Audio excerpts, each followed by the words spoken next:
ஆனா எடப்பாடி அவர்கள் வந்து பாத்தீங்கன்னாக்கா வீட்டுக்கு 10,000 ரூபாய் மானியம் அப்படின்றத வந்து அறிவிச்சிருக்காரு தேர்தல் அறிக்கையில. இதை நீங்க எப்படி பாக்குறீங்க? ஏங்க இதெல்லாம் வரவேற்கத்தக்கதுதான். என்னன்னுட்டா இன்னும் 10 ரூபான்றது மாசம் மாசம் ஒண்ணும் கிடையாது. மாசம் மாசம் ஒண்ணும் கிடையாது இல்ல. வருஷத்துக்கு ஒரு வாட்டி கூட 10,000 தாராளமா கொடுக்கலாம். அதெல்லாம் இதெல்லாம் வந்து ஒண்ணு கொடுக்கலாமே ஒண்ணு. ஏன்னா இது வந்து எல்லாத்துக்கும் ஒண்ணு கொடுக்க போறது ஒண்ணு. நடுத்தர மக்களுக்கு வந்து கஷ்டப்படுறவங்க தான் வந்து வாங்க போறாங்க. சரி, மாடி வீட்டுக்காரங்க வந்து வாங்க போறது இல்லை. இருக்கிற இல்லாத ஏழைகளுக்கு தானே கொடுக்க போறாங்க. இதெல்லாம் தாராளமா அவங்க வரவேற்றுக்கலாம். அதே போல பாத்தீங்கன்னாக்கா வீட்டுக்கு வந்து ஒரு ஃப்ரிட்ஜ் வந்து எல்லாருக்குமே வந்து ப்ரொவைட் பண்றதா வந்து எடப்பாடி அவர்கள் வந்து சொல்லியிருக்காரு. ஒண்ணு தாராளமா கொடுக்கலாம். அம்மா கொடுக்கலீங்களா? மிக்சி கிரைண்டர் இதெல்லாம் எல்லாம் கொடுத்தாங்க. ஐயா வந்து ஒரே இதுதான் கொடுக்குறாரு. அது மிக்சி தாராளமா ஃப்ரிட்ஜ் கொடுக்கலாம். சோ அதே போல பாத்தீங்கன்னாக்கா இப்போ பெண்களுக்கு வந்துட்டு இலவச பேருந்து பயணம்னு சொல்லிட்டு இருந்தது. இப்போ ஆண்களுக்கான இலவச பேருந்து பயணம்ன்றதை வந்து அறிவிச்சிருக்காரு. இதை நீங்க எப்படி பாக்குறீங்க?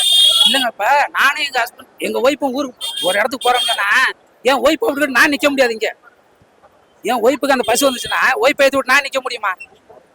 ஏன்னா ஒண்ணும் இல்ல, நான் ஏற்றி என் ஒய்ஃப் பண்ண விட்டுட்டு போக முடியுமா? 2 பேரும் போகணும். ஒரு திட்டம் போட்டா ஒண்ணு 2 பேரும் சரி பண்ணணும். இல்ல போடாத. ஐயா செஞ்சிருக்காரு கரெக்ட். 2 பேரும் பஸ் அந்த ஃப்ரீ பஸ்ல ஏறி போயிடலாம். இப்போ வந்து பாத்தீங்கன்னாக்கா வருஷத்துக்கு வந்து 3 சிலிண்டர் வந்து மானியமா வந்து தரன்றதை வந்து எடப்பாடி அவர்கள் வந்து சொல்லியிருக்காரு. இதை நீங்க எப்படி பாக்குறீங்க? இல்ல 3 சிலிண்டர் தானே கொடுத்துட்டு இருக்காரு. 12 சிலிண்டர் ஒன்றும் சொல்ல ஒண்ணு. இவங்க மாசம் மாசம் வந்து எவ்வளவு தரம் தானாங்க? 100 ரூபாய் குறைக்கிறோம். குறைக்கல இல்ல சார். ஒரு 3 சிலிண்டர் தான் தாராளமா கொடுக்கலாமே. சரிண்ணா, ஓகே.